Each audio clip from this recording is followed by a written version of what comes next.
Quiet Riot. Yeah, I don't know that we're gaining anything from the banana milkshake, are we?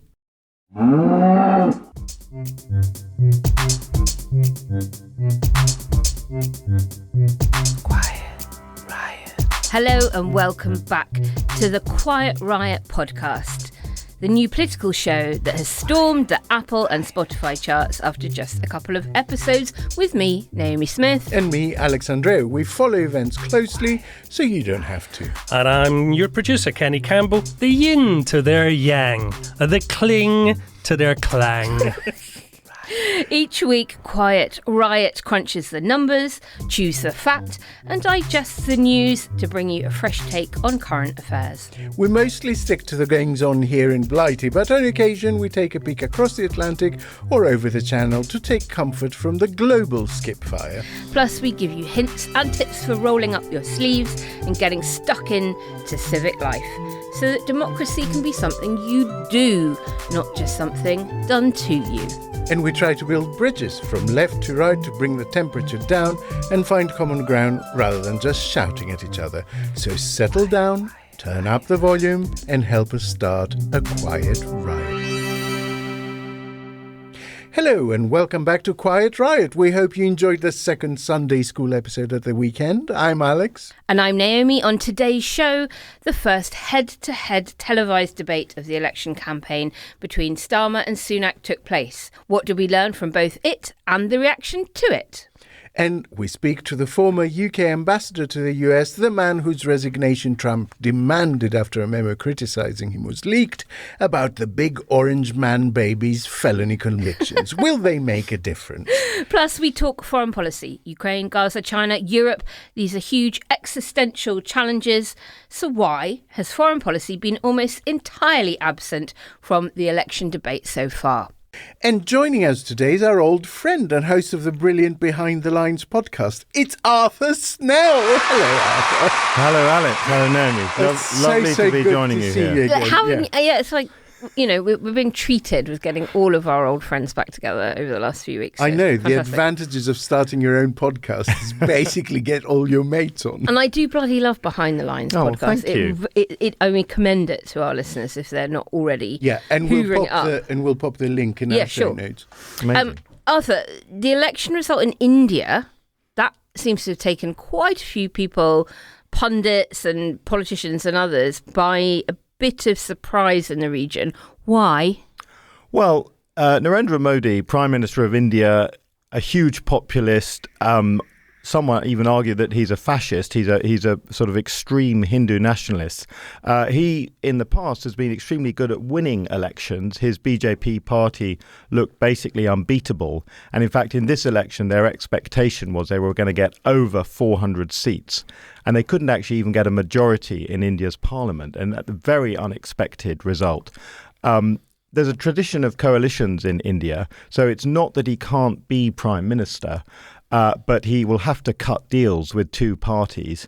And of course, the other sort of main bloc, which is the Indian National Congress, which is arguably the sort of traditional ruling party of India, the Congress party associated with the Gandhi family, they may be able to stitch together a coalition of their own. So Modi, who only days ago was being talked of as this kind of political mastermind, seems to have fouled up. I mean, he was sort of giving his victory speech a couple of hours after the polls closed. And from that point onward, every prediction that came in was slightly worse. Yeah, indeed. And one thing you have to say that, you know, Modi is a man with a pretty awful past. There's all kinds of accusations against him, and there's a lot of violence associated with his political movement. But the one thing he does seem to do is accept the results as they come in, the counted results. He may be arguing that he can stitch together a coalition, but he's not denying the actual count of the vote. And it's pretty fascinating to see that in India when, of course, in lots of supposedly mature democracies, and most notably the US, that's no longer taken for granted. Well, thank you, Arthur. And we're going to be coming on to the US and more in just a bit. Quiet Riot. And now it's time for our first regular feature, the feature that has fast become the bane of my existence. They now overwrite it on purpose, by the way, putting in stuff that I couldn't read in 60 seconds, let alone read out in 60 seconds. But here we go. Stop your watching. The news in 60 seconds. Start the clock. Royal Mail was sold to a Czech businessman for $3.5 billion, but analysts think this cheque will bounce with British politicians. Donald Trump was found guilty of falsifying business records, becoming the first former US president to become a felon. Trump said he was appealing, which is another lie.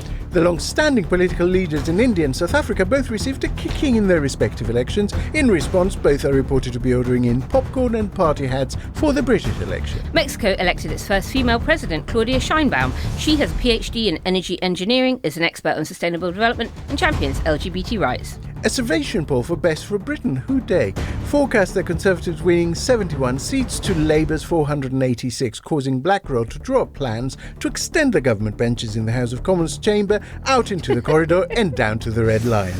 Nigel Farage announced his 8th attempt to become an MP and was promptly drenched in beer at his campaign launch in Clacton. His alleged assailant is reported to have an OnlyFans page, which is presumably why she's so good at handling tits. Farage's declaration of war on the Conservatives came at an emergency press conference where he revealed his plan to conquer Clacton, leaving some to ask whether the tactical vote choice should now be the Tories, aka clactical voting. I didn't write this, they wrote it. Grant Shapps hung up the phone during an interview with Sky News after being told live on air he was projected to lose his seat. 1 million people tuned into Love Island on Tuesday evening with a nauseating display of lying, cheating and showboating. Rishi and Keir's TV shout-in was watched by almost 5 times as many on the other channel. Sunak says Starmer had no plans and that those no plans. That those there. Vengeance is mine! Sunak said Starmer had no plans and that those no plans would cost everyone £2,000 a year because the Treasury had said so. The Treasury said the figures were not produced by the Civil Service, which is Civil Service speak for do one, Rishi. NASA's James Webb Telescope found the most distant galaxy ever observed. Scientists say it is the only place in the universe where Ed Davey has not gone down a water slide, but only because there's no water there. And in a busy week for space nerds, a Chinese spacecraft landed on the unexplored far side of the moon. The probe is looking for signs of water, or failing that, signs of Ed Davey. Oh, you done? Should we try it again? You're not leaving that in. 2 minutes 30. Now, of course, on Tuesday, there was that much anticipated first debate of the election between Starmer and Sunak, head-to-head on ITV, watched by just under 5 million people. And that's about half the number that watched the leader debate in 2010 and about 2 million fewer than watched it in 2019. Lots of social media was declaring, I'll tell you who lost that debate, you know, the British public, voters, they're the real losers of this. This really lazy, dull, you know, apathetic pub bore kind of reaction.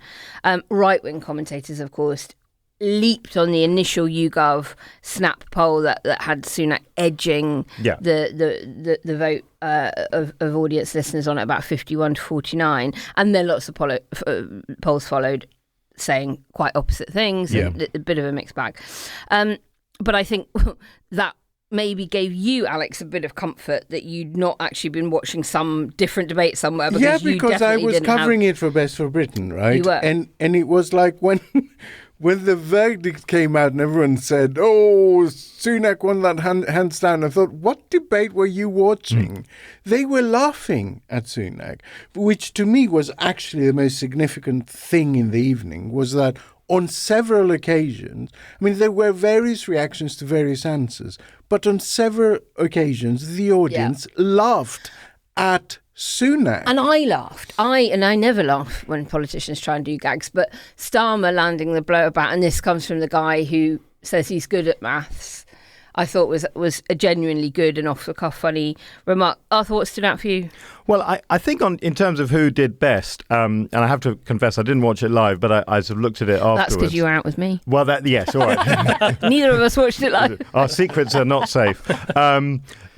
I think if you were sort of scoring a public school debating competition, you would have given it to Sunak. And in a way, I think that tells you something about the sort of cultural divides in our country, that the sort of people who are interested in who had sort of sharp remarks, who was able to interrupt, who was able to keep saying £2,000, this famously misleading tax claim by Sunak, you might say that he carried the day. But very clearly, somebody who's standing up and trying to communicate as a normal person rather than as a sort of slightly weird, overeducated finance bro. I think, Starmer just came across as quite sort of personable. He's not charismatic. He doesn't sort of bring tears to the eyes. But I think for a lot of people who still amazingly don't really know who he is, they'll know a bit more, and I can't see why they'd be put off by him. And what was interesting to me is how lazy the reading of that polling was. Well, yeah, go on, talk us through that. You've looked through all of them. If you drill down into it, like every single stat came out negative for Sunak, except looking prime ministerial. Yeah. Which is... which he edged, and it's quite easy because he's prime minister. Yes. And Starmer, I think, quite cleverly kept calling him prime minister. Yeah. Because the danger for Starmer is that he will be seen as the insurgent because Starmer is so far ahead. So that bit actually suits Starmer very well. So what happened was YouGov asked, I think, a daft question. If you look at the question YouGov asked, they asked, who do you think performed better in the debate? And then they put out the result as this person won the debate. It's not the same question, because given Sunak's wretched campaign so far and the number of gaffes he's made, performed better is a very relative term for him, right? Yeah. If he didn't come out wet, holding an exit sign with a picture of the Titanic behind him, everyone would have gone, he's doing quite well today. And then the other polls that came out the next morning asked who won the debate. Yeah. And the response was incredibly clear that it was Starmer who won the debate. So I think that helps explain then, because I couldn't understand how he could been seen to have so-called won the debate, and then all these other... And then failed on all the underlying stats. Scores, yeah. But that because explains he it. performed well for Sunak. Yes. Now, numbers will increase over the next week because people watch on catch up a bit. I mean, not many people, I think, will take time out of their viewing of Love Island or whatever to catch up on this. But, 5 million odd people watched it, 10 million people a decade and a half ago. But Alex, who's won these debates previously on these snap polls of audiences, and have they then gone on to win the election? Like, how much of a signifier of success? No. The answer is no. We've seen polls like that before. They when they're close like this, they make no difference. I can't say that debates never make any difference, but it needs to be a knockout punch, yeah? You can count them on one hand, sort of when they have made a big difference, because they had a real moment in them that changed the narrative. And I think what you have to do is ask what were each one's respective aims going into the debate. Starmer just needs to not fuck up. And hammer home the point that you've done all of this. Your Sunak record needs to make a massive difference. He needs to move the dial. So when the result comes out and it's pretty much a scored draw, I think the people who will go home very, very happy are Labour, actually. Well, let's get into the substance of it all. And obviously the big thing that people have talked about today, we're recording the afternoon after the debate, is that £2,000 extra tax burden. Now, to my mind, I thought Starmer took too long. He was behaving by the rules of the debate and, not really attacking Sunak on that. I think he should have gone harder. Yeah. And that's now, causing a whole furore with the civil service saying, no, we don't, stand by those figures. And actually... I mean, in some ways, it's actually made it a bigger story today, weirdly. And you spotted that who's come out saying, actually, it's the Tories that's going to cost... people £3,000. I know, the Telegraph. Weirdly. The Spectator did it. Oh, the Spectator, sorry. Yeah. But all those calculations, in any case, are just nonsense, okay? And to present them, I think, as an official estimate. I mean, it is literally as if I went up to a civil servant and said, what is 5 times 6? And they go 30, and then I put that out as an official estimate of something other than 5 times 6. That's what happened. A political advisor has gone to a department and has said, can you calculate me how much this will cost given these assumptions? The entire time leading up to this campaign, the charge has been that there's no detail to the Labour policy. And then as soon as the campaign starts, it's like, we've costed it in great detail and this is how much it will cost. It's like, no, you haven't. Yeah, and no, it won't. I mean, Arthur, how do you think it may have cut through with wavering voters? Certainly during the debate itself, so the people who actually watched it, I don't see how they could have missed it because it sort of kept coming round. And then, of course, it is a line that's easy to clip. It's a classic £2,000 extra on tax, and everyone can remember that easily. And then I was struck again that on the Today programme, Claire Coutinho, who's one of the sort of ministers sent out to do the Tory bit, she kept repeating it. And I found myself thinking at that point in the day, well, this is pretty bad, isn't it? Because this is just now going to become the story of the campaign. But now some people are even suggesting that Starmer was deliberately sort of soft-peddling his response because he knew that actually this whole claim would be exposed for the lie that it is. You've got the Treasury letter that's come out, and as you've said, the Spectator as well has sort of applied the same maths and found that the Tories' plans would cost more. So it's a bit hard to know, and I think ultimately that there is just so much distrust of this government that I would imagine that, yes, lots of people will think, well, £2,000 doesn't sound great, but they set that in a context of, these people are 20 points behind for a reason. When we keep on the subject of the substance, I think what I took from it, which was a bit of a depressing thing, really, and maybe you guys won't agree, is what was missing from it. Yeah. Not a single mention of Brexit from Sunak, from Starmer, from the moderator, from the audience. And it sort of feels like all other journalists have also bought into this mad vow of silence that we will not mention it. I mean, Starmer went out of his way to talk about both Ukraine and COVID as having an impact on the cost of living crisis, which was the first question. And, I know from the polling that Best of Britain does, voters know that the cost of the weekly shop has gone up in no small part because of Brexit. Yeah. They don't think it's entirely because of it, but they know that there is an extra premium there. And I think what is even more amazing is the fact that the only person that does seem to be talking about it is bloody Piers Morgan. Yeah. And he did bring it up again on Newsnight following the ITV leader debate. So what do you guys think? I know why Labour aren't, but why aren't even journalists sort of using it as a bit of a wedge issue? I mean, I think there's this idea that that if the party leaders aren't sort of taking it as a main campaign issue, then particularly the BBC and the very sort of institutionalised media are rather scared of sort of bringing this thing back up. And there's this idea that, Labour's played a blinder because they've won back such a significant, I mean, obviously we'll find out on the day of the election, but they've won back that sort of red wall vote. But of course, what I'm sure you would say, Naomi, with all your polling knowledge and others have observed is that, well, there's no particular enthusiasm anymore for Brexit in the red wall.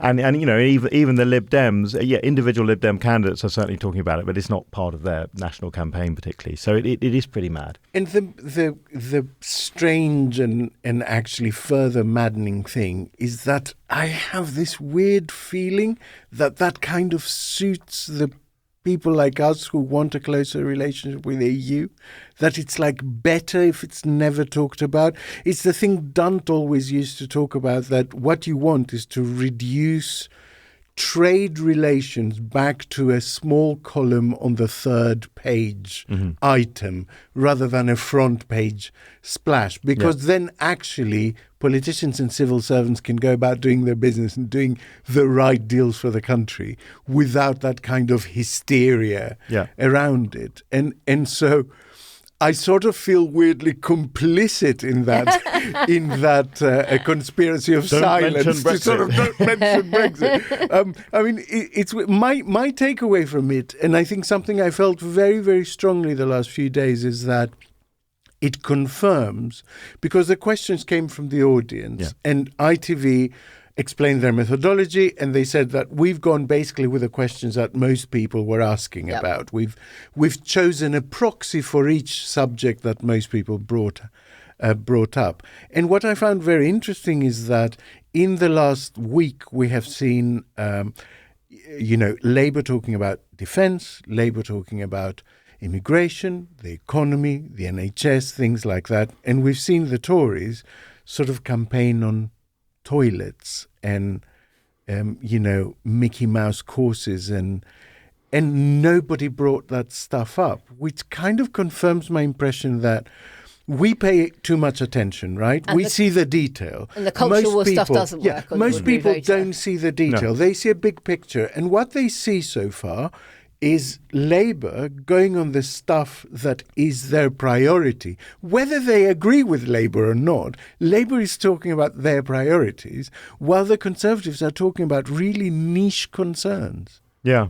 One thing I do wonder, though, is with the Brexit issue, because something you hear quite a lot, coming back to the sort of don't mention Brexit, is that once the election's out of the way, you assume a Labour government with a big majority, and then they can start doing things on Europe. And it seems to me that would be quite a gift to the Tories, to sort of this idea that you can't trust Labour because the moment they're in power, it turns out that they just want to rejoin the EU, but by the back door. You can almost imagine that. They love that. The attack line writing itself. Yeah. Whereas if Labour are prepared to be just a little bit honest on this subject and say we have to have a more functional relationship, and that requires structural changes, not just sort of we're going to have the grown-ups chatting, which is sort of what they say now. I mean, won't the Telegraph, the Express and papers like that say that anyway? I suppose you're right. Yes.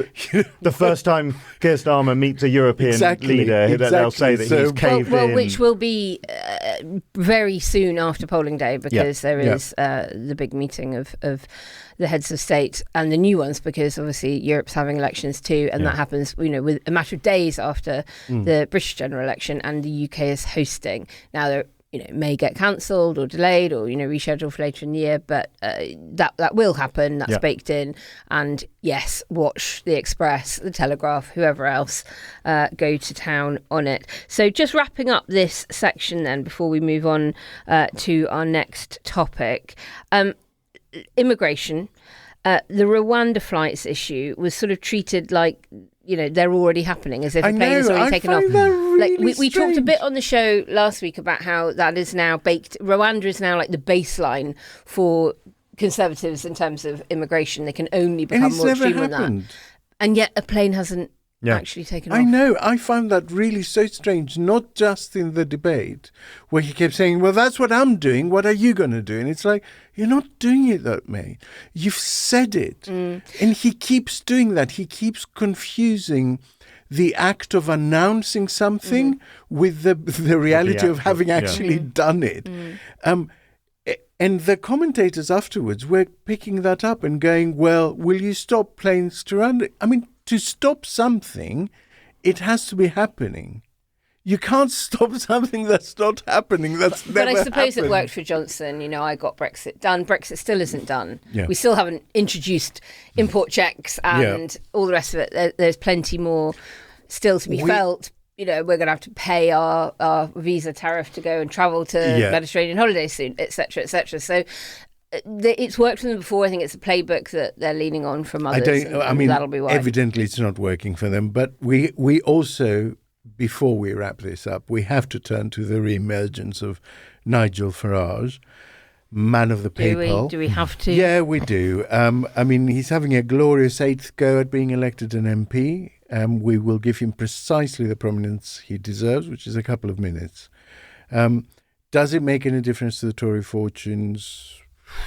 Numbers-wise, do you think, Naomi, you're very close? I've got a poll in the field, so I will know within the next day or so what effect that will have had. Sunday school. Yeah, we may do a Sunday school It's a Sunday school thing. I think they will definitely stand a very good chance of winning in Clacton now.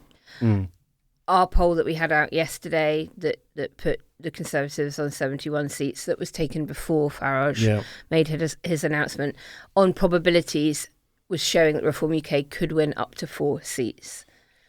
I think they will now see at least one of those become a definite. I mean, they might, but I don't think they'll win in Clacton. I know this is a controversial view, but I think Labour should do quite well there. I think he's a sort of Seb Payne type cursed to never, ever sit as an MP. And I just think people might really coalesce around someone what is else. Perhaps more interesting is that as of our recording today, Reform UK have 161 candidates still to select before close of nominations tomorrow, a day after we've recorded. In a lot of those seats, the Conservative incumbent for that notional seat, because it's all new boundaries, are very reformy-esque Conservative politicians, people like Miriam Cates. So I think many of them would be quite relieved either to be given a bit of an unofficial alliance from Reform UK or potentially even to take a Reform UK whip at some point. Arthur, I sense a little bit of tension in the good ship reform between Tice and Farage. Yes, and particularly in the sort of Tice household. where I think Isabel Oakeshott is clearly not very happy that she's now the partner of the ex-leader and candidate for, is it Boston and Skegness? And chairman, he's now chairman. Oh, he's still chairman, right. Chairman. No, he got made chairman. He's made chairman. They did done quietly swapsies. this morning. But also, he's the guy who's financing the whole operation. So the millions he's spending on reform hasn't got him very much, has it? Maybe it's a kink. There are people that are into that. You know, I'll give you lots of money. You treat me badly. You use and abuse me. I'll keep paying you more money. You heard it here first. It might be one of those. Arthur, I've got a quick question Yes. for you then before we wrap this up. To what extent did Trump's conviction have an impact on Farage, Trump's number one fan, going over to the US to help him, work with him, maybe be his ambassador somewhere, have on Farage's decision to go, oh shit, maybe America's not going to work out for me, I better rerun here in the UK? Well, I think it's a great question because, I mean, Farage clearly had something lined up in America. And, of course, money in American politics is huge. So who knows? Maybe he was set to make a lot of money just from sort of showing up at rallies and then suddenly changed his mind. So, that is the event that occurred just before. So it doesn't seem unreasonable that there's a link there. Correlation is not causation, listeners. So, as you know, here we don't just comment on the news, we give you things you can do to the news, as it were. So our call to action today, no, it's not to have a milkshake in your hand at all times, just in case. Much as we dislike Farage, assault is never the answer. Even in terms of objectives, all it does is give him the victimhood he craves. So Naomi's got a good one for us. Well, look, the BBC and other channels have more debates lined up, including a final head-to-head between Starmer and Sunak ahead of the election. So what we're going to do is we're going to drop the dates in the show notes, together with details of how you can send in a question to them. There's Scottish leader ones, there's Welsh leader ones, Northern Ireland leader ones, and all-party leader ones. There's a question time special. There's a seven-party debate special. And, a well-placed question is better than any beer in the face. It's time for a regular feature. It's time to delve into the dangers of wokeness. It's time, of course, for Wokey Dokey. Wokey Dokey.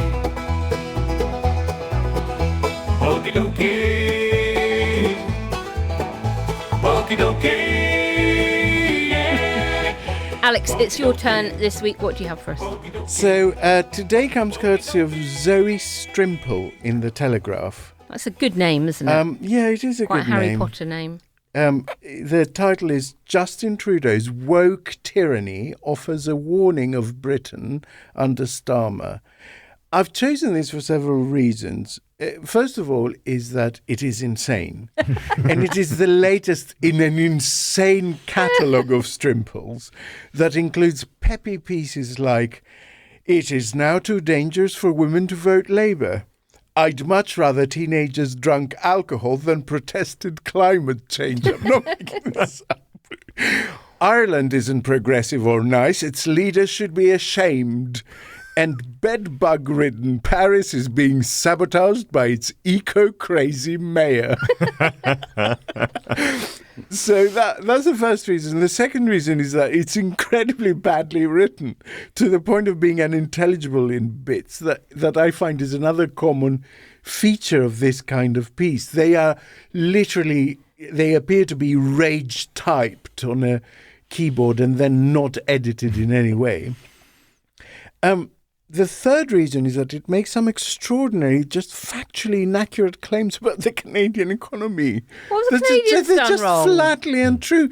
They talk about, inflation record levels. It's like inflation in Canada peaked at 6.8% that we would absolutely Stuff of kill dreams. for, Yeah. and dropped like a year earlier than us back to the 3 point something and then 2 point something percent.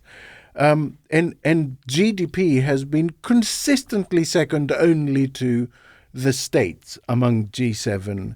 But what's the wokeness? But I want to add something to this because they fucking do it a lot, right? So they will say record high inflation, and there's a link to that thing. And when you click on it, it takes you to an article that says nothing of the sort. It doesn't even mention the rate of inflation. Doesn't even mention Canada. And I tell you, the Telegraph, the Express, the Mail, they do this all the time. Is this like Telegraph Rickrolling? It's genuinely, I think, Fake footnotes. The existence of a hyperlink lends, they say, sort of credence. But if you click on it, the support is actually not there. And so finally, most importantly, I guess, the wokeness terror ratio is extraordinary. This is the ratio between your terror about stuff and the extent to which that stuff is made up in order to terrorize yourself, okay? So let me read to you a very small extract. This former paradise of snow and woods has become something of a dystopia in which using the wrong pronoun could, some argue, constitute a crime. This means men can call themselves women and everyone has to agree or they face jail. Meanwhile, the opioid crisis has intensified, institutional wokeness has reached new extremes, and euthanasia and cannabis have both been legalized. I listened to Trudeau expound on his policies. He sounded pretty good to me. Switched on, intelligent, in pursuit of happiness. Except that's not how contemporary leftist politics unfolds. Trudeau's desire to reform has translated to destruction of what was good and its replacement with fear and violence. Well, thank you, Alex. Beautiful. Listeners, if You're you want welcome. to be part of the wider Woke Club, email in your hilarious instances of woke to quietriotpod@gmail.com. Wokey Dokey. Wokey Dokey. Now, what are the career-defining challenges that the next Prime Minister will face from the moment they enter number 10? I would suggest climate change, the war in Ukraine, Russia's threat to European security, the situation in the Middle East, China. Plus, possibly in a few months, a recalcitrant, chaotic felon in the White House. All of them issues of largely foreign policy. And yet, where is the foreign policy debate in the current election? Nowhere to be seen. If you ask me how Starmer's position could be subtly different to Sunak's on even the smallest, least consequential domestic issue, I could rattle on for 20 minutes. If you ask me the same question about, say, the UK's relationship with China, I would have to shrug. Well, we don't go with the flow here at Quiet Riot. If we think there's stuff we should be talking about, We talk about it. The USA has Kim Kardashian. North Korea has Kim Jong-un. We've got Kim Darroch, the former UK ambassador to the USA. Kim spoke to Alex earlier about Trump's conviction and what it all means. But for listeners less familiar with Kim Darroch, he was, of course, sacked when Trump demanded his sacking after leaked memos that Kim had written that were, let's just say, unfavourable in his views towards the then President of the United States. So he's a bit of a hero to anyone who's not a huge MAGA fan, and it was a real delight to have him on the show. Welcome to Quiet Riot, Sir Kim Darroch. Thank you very much. Kim, the phrase uncharted territories is bandied around a lot, but a former president and the presumptive Republican nominee is now a convicted felon. This really is uncharted territory. Will it make any difference to the presidential election, or is his character just fully priced in? Alex, that is the impossible question, and I'll explain why. First, you're right, this is uncharted territory. We've never had a former or current president convicted of a criminal offence before, so we are in ground that has never been trodden. Will it affect Trump's chances? Well, on the one hand, there are recent opinion polls which say that if Trump is actually convicted of a criminal offence, then then 20% of registered Republicans say they would reconsider whether they would vote for him. And of that 20%, 4% say they almost certainly wouldn't vote for him. And in a close election, and this is likely to be a close election, I mean, the two candidates are within a couple of points of one another, and that's within the margin of error for polling. So it looks like it could come down to a few thousand votes across the 7 battleground states. And if 4% of Republicans who would have voted for Trump aren't going to vote for him, that can do for his chances. So on the one hand, you could say this is bound to be damaging to him. On the other hand, you have a lot of pundits saying every time he got a new set of indictments, there are 91 of them now, I think, his opinion poll ratings went up.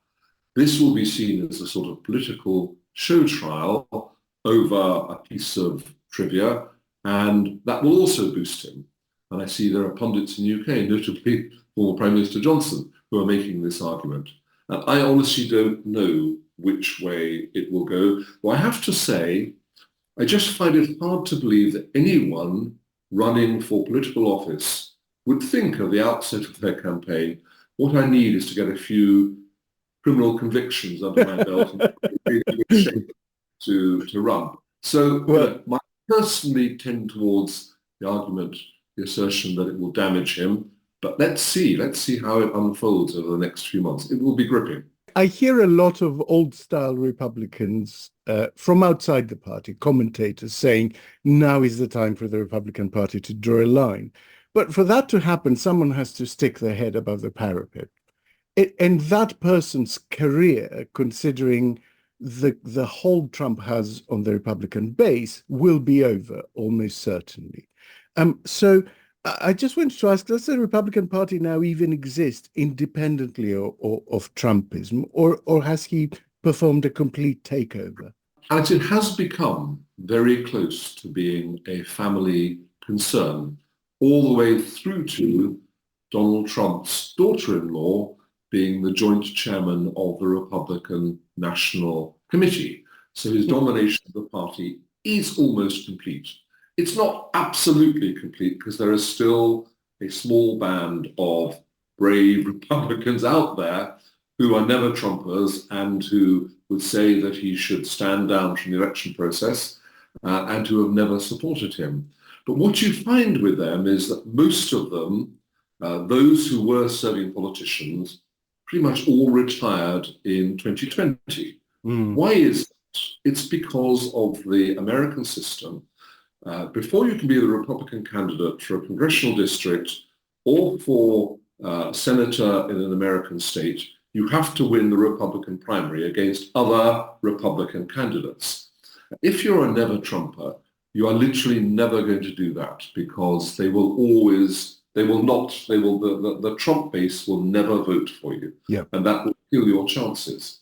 So he does have a tremendously strong grip on the Republican Party and a very, very strong grip on the Republicans in Congress, just because it's career suicide to go against him.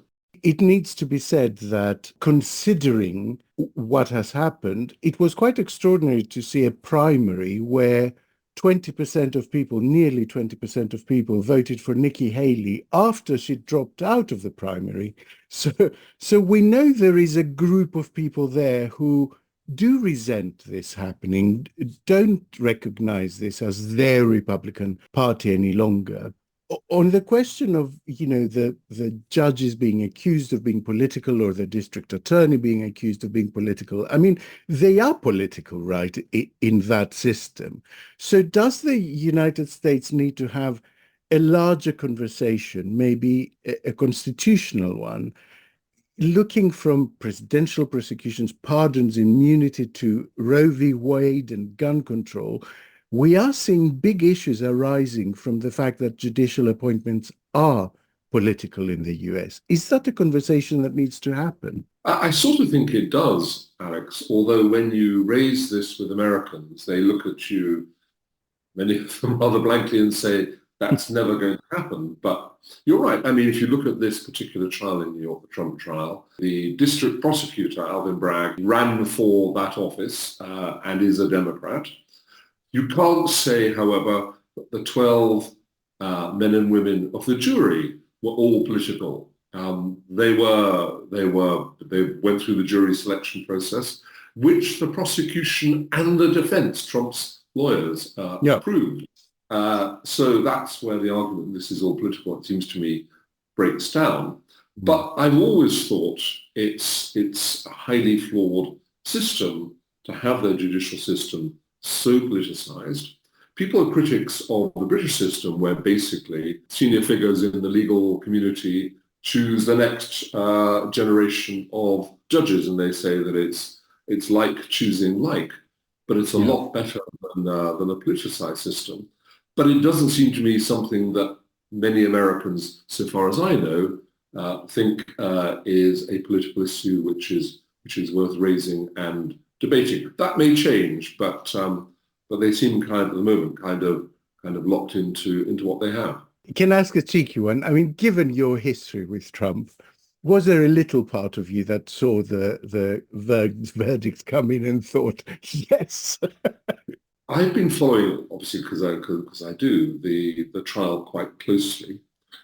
And initially, I kind of bought into what legal analysts were saying, which was this was, by some way, the weakest and least serious of the four criminal cases against Donald Trump, that it was a very novel argument that the prosecution were trying to make, and that it wasn't likely to end in a conviction.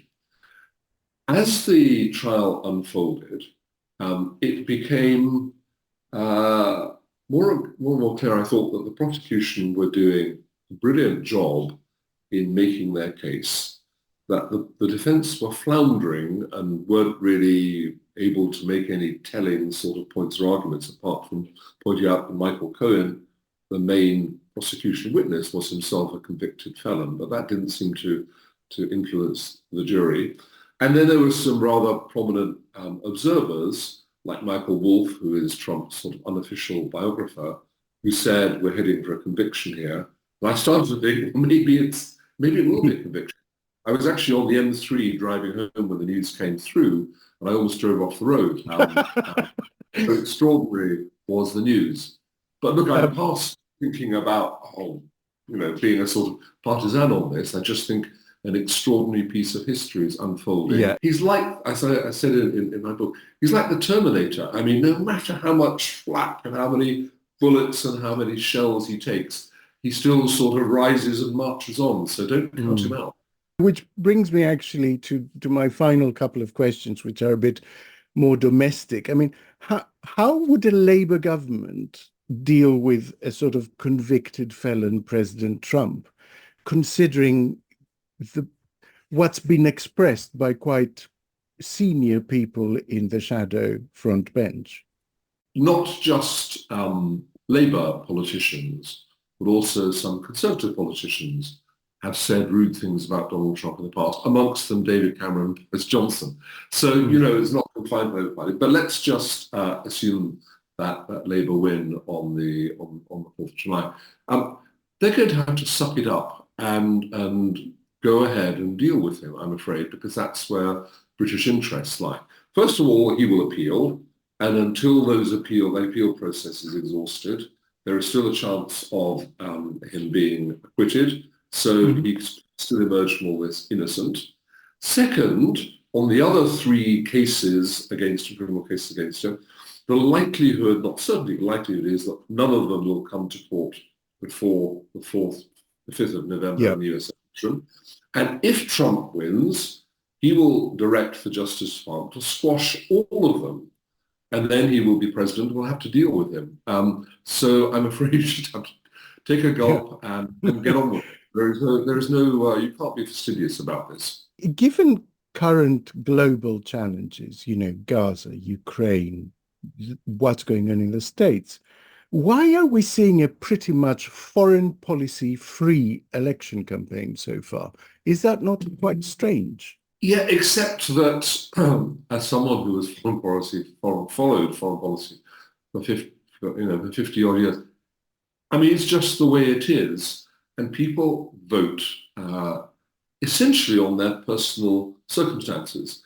So Biden, for example, is challenged by two things. One, his age, about which he can do nothing, and second, 60% of American consumers essentially live from paycheck to paycheck. And they are really hit hard by inflation. So unless he can get inflation down, he's going to be at risk come the election. Similarly, in the UK, yes, the world is in probably the most perilous state since the last 50 years or so. But what you also see is the NHS in chaos, local authorities, local government massively underfunded, infrastructure crumbling, education underfunded in a bad way, a whole panoply of problems that affect people's daily lives. So of course they must look across at Ukraine and think this war feels actually quite close and it's not ending quickly. Look at the terrible events in Gaza. But when it comes to how they cast their ballot, what's going to drive them is what they feel every day. And if I were Conservative, I would just worry about how it looks to people, because it's not a great moment for the UK, even if some indicators are going in the right direction. Thank you so much for your time. I really do appreciate having your insight on these things. Thank you.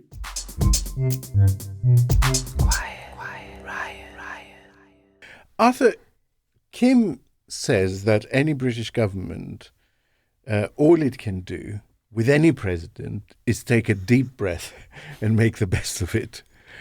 The question is, will Trump, if elected, which I think is hugely overpriced, I have to say, will he do likewise? Or will he literally just go on a grudge revenge spree against anyone from a then Labour front bench that's been rude about him? Which, let's face it, is quite a lot of them. Yeah. Yeah, if you look at what happened last time with Trump, inevitably, when he was elected, there were people everywhere who'd said rude things about him because he's someone of whom rude things ought to be said. And what seems to be the case, how it works with Trump is, as long as you then go on bended knee and say that, you think the world of him and he's brilliant, then he's quite willing to forget. Because I suppose throughout his life, people have been telling him he's an idiot. Now, of course, what we don't know is how Starmer and David Lammy and the people running foreign policy in a Labour government will play it. It genuinely, it will not serve them at all to be gratuitously sort of, discourteous to Trump. But will they do the sort of Theresa May thing of sort of jumping on a plane and sort of holding hands at the White House? I think Starmer would find that quite hard to do. So I wonder whether he'll just hang back. But then what the risk there is that the sort of classic Atlanticist British foreign policy, which has been as much a feature of Labour in the past as it has of the Tories, it's quite hard to pursue that if you're taking a bit of a sort of back foot on your relations with the new president. But Alex, you said earlier that maybe you were complicit in not talking about Europe issues and Brexit during this campaign, and actually when you were leading into I this can section, see the headline of this episode now. Alex complicit Again? You mentioned the foreign policy challenges of the new Prime Minister, and you mentioned Middle East and China and Russia, etc., including Ukraine. You didn't mention one of the biggest foreign policy moments for an incoming UK government is the review of the TCA, the Trade and Cooperation Agreement, which is baked in. It will happen within 18 months of a new government. Do you know, there's and a it's reason. One of the only areas where we are an equal partner. We're a minnow when it comes to some of those other geopolitical conflicts. There's a reason for that, because in my head, things to do with our trade relationship to Europe are still domestic policy. No, genuinely. In my head, I don't see our relationship with the EU in the same way I see the Middle East or China. And you are lucky enough to have EU citizenship and to be a citizen of two countries, hopefully very soon. All the rest of it. But my point is, it's not divorced from the USA. And Arthur, you'll know about this. Trump has got a very protectionist attitude towards trade. There will be no special status for the UK, no wonderfully prized US trade deal coming forward from him. So isn't there a risk, unless we pick a side and a new government gets a grip on all of that, we'll be bobbing around mid-Atlantic, cast off from both a decent Europe trade deal and no hope of anything deeper with the US? I mean, I think that is a risk. Certainly the US trade deal, even when you had a sort of Trump cheerleader like Boris in number 10, and let's not forget, of course, he was on record as having said rude things about Trump, and that's true. Found his way out of that. Even at that point, no one ever thought that no one who was a serious trade expert thought that we would get a trade deal with the Americans, because there's so much, and they're sort of hard charging negotiators, as you would expect. So I think we'll be in the same position that we're currently in, and that just further underlines the need to really improve our trade relations with Europe, which, of course, we all know that Labour will want to do that, and there's talk of veterinary agreements and so on, but it's a question of how far they're willing to go. I mean, I wonder whether actually a Trump presidency might push us closer to our European partners. And not only you heard that, it here first. Alex for Trump. not only that, kind of also shift the centre of gravity for NATO a little bit more towards Europe, because it feels like there is a mood at the moment to say we can't depend, on the States all the time. Europe needs to do its own security. And I will ask you more specifically about moves on that, Arthur, after we talk about Ukraine, because the two are really very intimately related.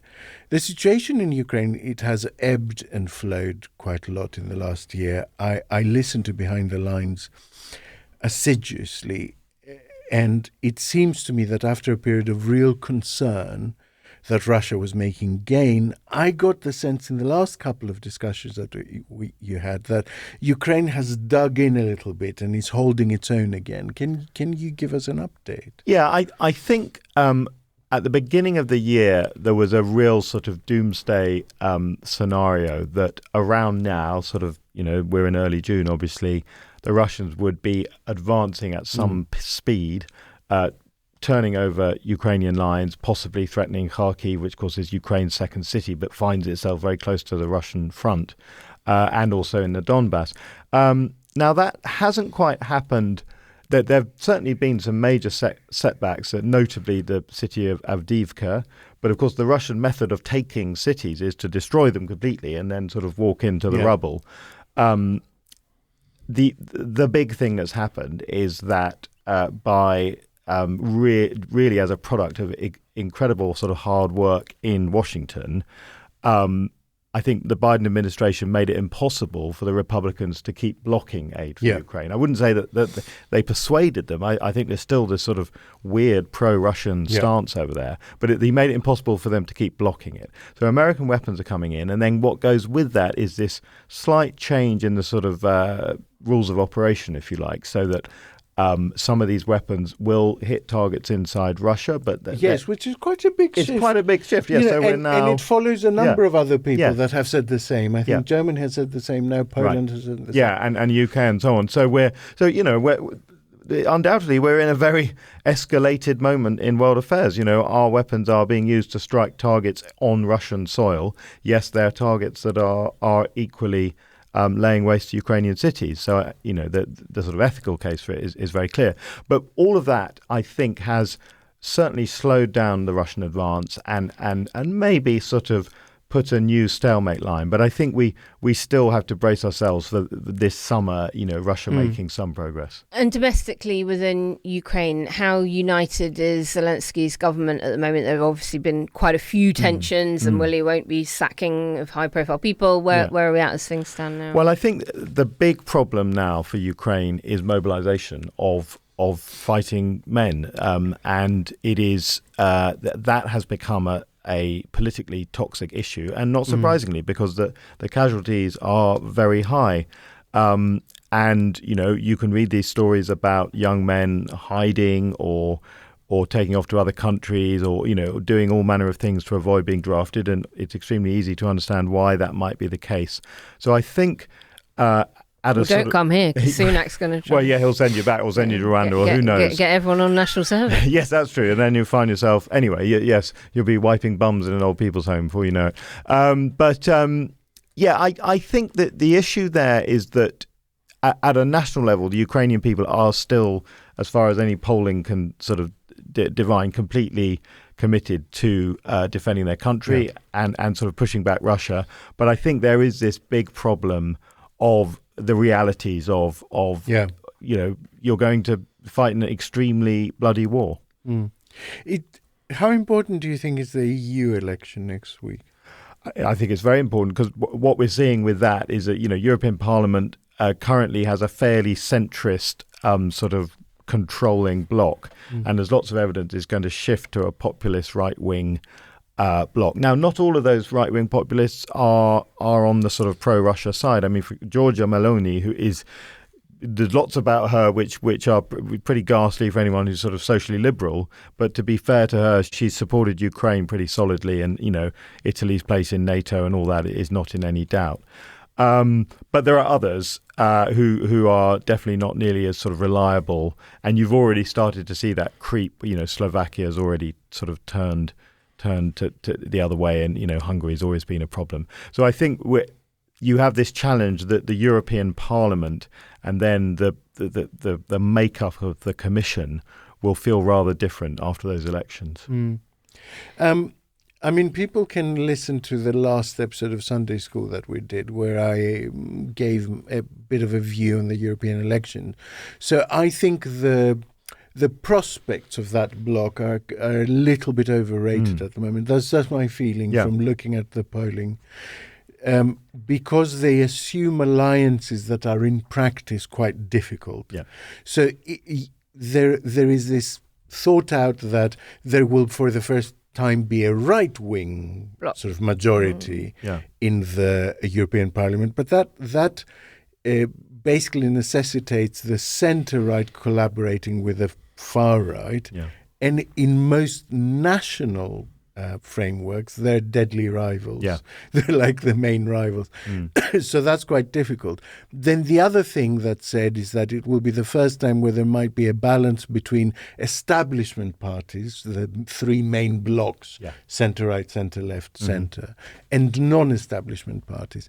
Again, that implies a certain level of cooperation between, wings like the Greens and the left with Marine Le Pen's bloc. And again, that is really tricky in practice. Yeah. So I think what will emerge in reality is a much more nuanced thing than what the newspapers like to shout about. We need to move on to Gaza. Yeah. We can't, very sadly, there isn't just Ukraine on our near borders. The latest ceasefire proposal by the US seemed to take pretty much everyone by surprise. Arthur, what do you see as going on there? Well, I think what happened there was actually a very canny move by Biden, or certainly by his team, to kind of block Netanyahu into a corner. Because what's happened now is that obviously Netanyahu has come out against this ceasefire. In principle, he's up for a ceasefire, but he doesn't like the details of it. And you've got his two extremist coalition partners, Smotrich and Ben Gvir, who hate the idea of stopping operations in Gaza. But at the same time, of course, if Netanyahu doesn't get a ceasefire, he doesn't get the hostages back. Yeah. And there is an inevitability that at some point there will be elections. Now, of course, Netanyahu's trying to keep putting that off, keep delaying it, keep the war going on. But they will have to happen. And if it's pretty clear that he sacrificed those hostages on the altar of sort of political expediency, I mean, he's in really deep trouble. Well, I remember chatting to you almost right after the October 7th atrocities. And everyone thought that Netanyahu's career was over, basically, as soon as the immediate crisis resolved itself. And he has done very well in maintaining it as an immediate crisis for 8 months, basically. So I wanted to ask you two things related to that. First of all, is your assessment still that as soon as this phase of the crisis is over, his political career is in major trouble? And second, how long can he keep it going as a sort of immediate present? I'll answer the first one first, because I think the answer is yes. That I think, and actually, I don't think he's managed to regain any popularity or sort of status. Some people might accept that because of, he has a distinguished military record and all that he's not a bad person to be running Israel in a time of war. Although lots of people don't see it that way, but I think that the moment that you are in some kind of prolonged ceasefire, the case for him being prime minister falls away very quickly. Now, so then you are on to this second question, which is, well, how long can he push it on for? And that comes to really a question about how thin can he stretch the patience of his allies, particularly the Biden administration. And Netanyahu's somebody who always pushes a bit further and has always sort of got away with it. He is that classic populist that we've all seen examples in other countries. He's got away with it this far, but it's very clear that Biden is right near the end of his tether with him, and in fact, basically made clear in just in the last couple of days that he knows that that's what's happening, that Netanyahu is prolonging the war in order to keep himself in power. That's quite a thing for an American president to be saying that, let alone that the issues of whether or not they might suspend certain types of weapons and those kinds of things. So I think... or even just delaying shipments. Yeah, exactly. Which they've done a few times without officially suspending, as it were. Yeah. And how do we get, this is the biggest question of all, get closer to some kind of resolution to the crisis? Is it dependent on Netanyahu going? Or could anything else precipitate, some kind of resolution? We've obviously had the ICC prosecutor requesting the arrest warrants of Hamas and Israeli leaders, the charge against Netanyahu and Yoav Gallant, the Minister of Defense, being the war crime of starvation of civilians as a method of warfare. Has that moved the dial at all?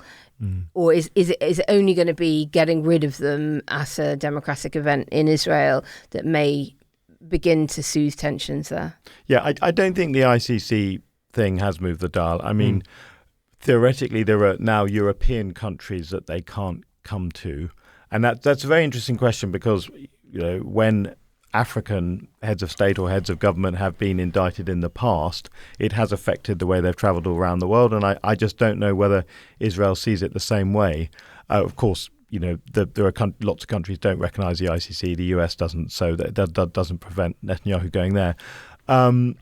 As to whether it needs a democratic moment, I think there is this point about the pressure on him from not being seen to be basically letting the hostages die in what must be unimaginably awful circumstances. I think that's going to be very hard, but all that is getting us to a point where there's some kind of ceasefire in Gaza. It doesn't solve the issue of rebuilding Gaza, of feeding Gaza, of even getting the first inches towards some kind of more sustainable peace in the region. So I think it's we're a long way from all of those things.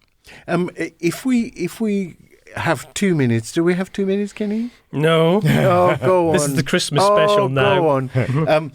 I just wanted to ask you a tiny esoteric thing that really ties into a lot of what we've been talking about, Russia, NATO, US, all of that. That agreement between Norway, Finland, Latvia, Estonia, Lithuania, Poland for a drone network to sort of guard the eastern border. Yes. It seems like quite a big thing to me. Is it a big thing? Is it not a big thing? No, I think it is a big thing. So what the Nordic region has changed strategically fundamentally since the Ukraine invasion, because obviously Sweden and Finland, two of the most powerful Nordic countries, are now full members of NATO. But what is also happening is that Russia is sort of making its most aggressive moves almost anywhere against Nordic or Baltic Nordic countries, and notably Estonia. So you had this thing where the normal planes couldn't land properly in the airport in Estonia because the Russians were jamming the radars. I mean, it's obviously incredibly dangerous, hundreds of people up in the air. And then the other thing they did is that they removed, there's a lake in Estonia, which is the frontier between Estonia and Russia, and the Russians removed the buoys that mark that frontier. So again, if it happened in any other context, you would just say this is off the scale provocative. And I think what's fascinating is to see then these Northern European countries, all of which have fairly strong militaries, fairly strong economies, lots of tech ability, sort of developing their own kind of Nordic mini NATO, and I think it's the start of something. Okay, so our call to action on this topic, we are leaving it to you, Arthur, this week to recommend a couple of charities that do good work in Ukraine and Gaza, and we will drop links to them in the show notes. Tell us about it. Yeah, sure. So obviously there could be so many things in both of these cases which might be of interest to people, or people might feel passionate to support. And the thing that I would say with Ukraine, there are some brilliant charities operating here in the UK with people who've got personal connections. There's something called Smart Medical Aid, which is a charity registered here in the UK, but it's run by a fabulous lady who I've met, who's a Ukrainian doctor, but who was already working here, and she's taking aid all the way to the front line. Really worth supporting. But if for any reason you feel more inclined to be sort of more supportive directly of Ukraine's fight, there's something called the Free Ukraine Fund, and that is helping people develop new technologies such as drones and other things. So I think those are both really interesting, worthwhile charities. And then in Gaza, I would say the World Central Kitchen is still operating. Now, everyone will remember that there was an awful attack which killed several of their expat workers. But the charity has carried on. They're still feeding thousands of people in Gaza, and of course, starvation is a real present. Well, it's a current issue. So I think that they really deserve our support. And of course, Médecins Sans Frontières are always, as they say, first in, last out, and they're still there in Gaza. So again, probably worth supporting. Brilliant, thank you. Quiet, Riot. And now it's time for our second regular feature. And this week it's Poll the Other One, and it's Naomi's turn. I don't know if it will ever be my turn, to be honest, because she's like, I mean, I wish you could see her how she's looking at me now. I'm literally hold my beer. Chomping at the hold beer. my beer. Okay. Because listeners, we have had not one. We have had not two, we have had 3 MRPs released this week. And for listeners who don't know what MRP is, it is multi-level regression post-stratification analysis. It is now the gold standard in polling. And we loved it before it was fashionable. Yeah. I have been commissioning MRP polls for over 7 years. It's the only method that correctly predicted Trump winning in 2016, the only method that managed to pick up shock wins in the 2017-2019 general elections, and now everyone's doing it. But we made it famous. So first up, friend of the show, Luke Trill, he had an MRP for More in Common out at the start of the week, followed just an hour later by that 50,000 strong YouGov one. And then late on Wednesday, the 30,000 strong Best for Britain poll conducted by Survation were out. And there are some pretty significant differences in the modelling and the different assumptions that get baked into each of those MRPs. We could dedicate an entire episode just to going through all of those differences, and it would be the most incredibly niche audience of people who would want to listen to that, aka me and a few mates. That is an OnlyFans. It really it's a special. It's a special. So I'm not going to go through the differences in any great detail here, but just to say, Best of Britain has been commissioning MRPs for over 7 years. We are very confident in the Survation approach. So what are the differences? Well, we've got More in Common, YouGov and Survation all out this week. None of these was done before Farage announced he was running in Clacton and making the comeback. None was done before a TV debate. None has been done before a manifesto has been published. So More in Common had Labour getting 382 seats. YouGov had them getting 425. Survation had them getting 505. The cons, More in Common thinks 180, YouGov 139. Survation just 54. Now this is on vote share winner at the moment. The Survation one on probabilities actually has the Conservatives winning 71. So there are ranges, and people that understand statistical analysis will get that. Oh, be still my beating heart. There is more consensus around the Lib Dem seat haul, anywhere between 30 and 46. Greens, either 1 or 2. Reform, none. But obviously, I've said that Farage has made his announcement since the field dates for these polls. The Survation one on probabilities had up to 4 seats being won by Reform UK. SNP varies a fair amount, so More in Common got them on 35 seats to the Lib Dem 30. Now, that will annoy the Lib Dems who desperately want to beat the SNP into third place so that they get more PMQs, so that they can do more opposition activity within Parliament. They get quite a few more, right? Don't they, every week? Exactly. Oh, do you know, a reader has asked a question about that. That's correct. So Jasper asks, what are the mechanics for someone to become leader of the opposition? Is it the person with a majority of opposition support? So someone who can put together an opposition coalition, I get. Or is it just the leader of the second largest party? I know where they've asked that because of some of these seat projections doing record lows for the Tories. So the answer is, Jasper, the leader of the second largest party.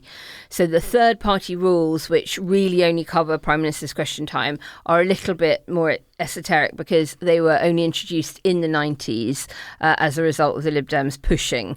So they were designed for a very specific situation that has actually now changed. I believe, however, it is convention, though, rather than in an Act of Parliament somewhere. So technically, if you saw a broad and diverse coalition of opposition parties willing to club together, there could be a leader who wasn't leader of the second largest party, but I think it's highly unlikely to happen. But great question, thank you, and listeners, keep those sorts of ones coming in. So More in Common had SNP on 35 to the Lib Dems being on 30, whereas YouGov on 17 and the Survation model on 24, and then either 2 or 3 seats for Plaid Cymru.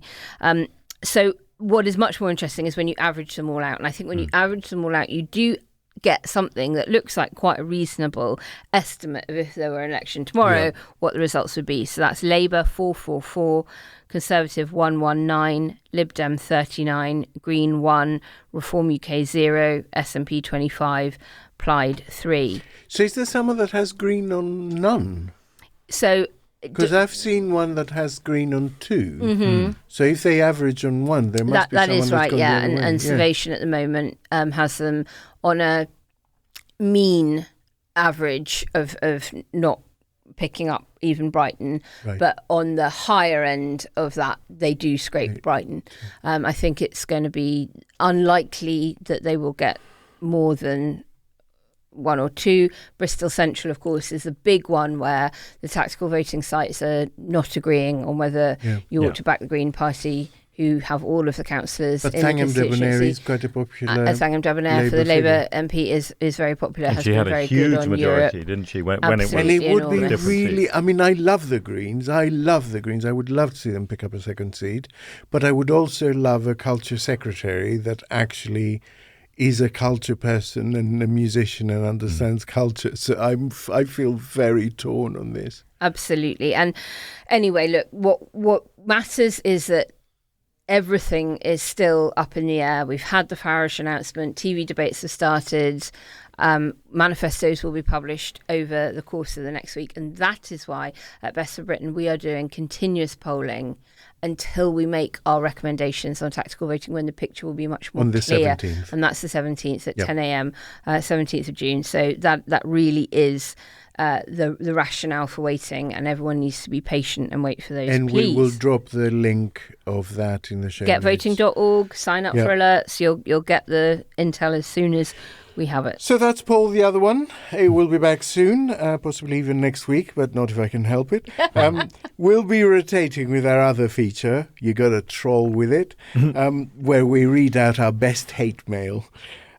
So that's a wrap. All that remains is to thank our lovely guest, Arthur Snell. He will be back many, many times, I'm sure. Thank you so much. It was such a pleasure to be here. Really enjoyed it. Thank you. We loved having you. Listeners, you can follow us on social media at Quiet Riot Pod, or drop us an email with your ideas for future guests and topics to quietriotpod@gmail.com. And remember to like us, rate us, follow us, subscribe to us, post about us, and tell your friends. Thank you for listening. We'll be back next week. Quite Right is an audio production by Cooler Heads with Naomi Smith, Alex Andreou and me, Kenny Campbell. Music by Mariana Sangeeta, artwork by Simona Canalou. Quite Right is a co-production with Sandstone Global.